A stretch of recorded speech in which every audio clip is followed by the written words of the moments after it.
देखिए कितना खतरनाक वाला गेम है। और ये बंदर है भाई साहब, हम बैठेंगे इस गाड़ी में और जीतेंगे।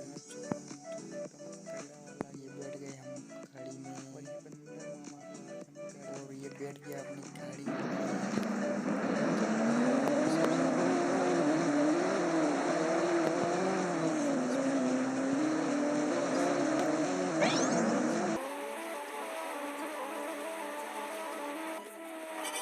बताइए, ये देख सकते हैं एक और नया गेम लेके आ चुका हूँ मैं आपके लिए, तगड़ा वाला गेम। ये देखिए एकदम नया खतरनाक गेम, रैंप कार वाला मॉन्स्टर गेम लेकर आ चुका हूँ मैं आपके लिए।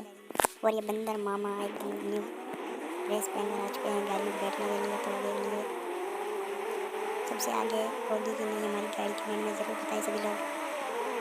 गाइस तो देखिए कि जंप मार कर गई है हमारी गाड़ी, जंप मारा इसने।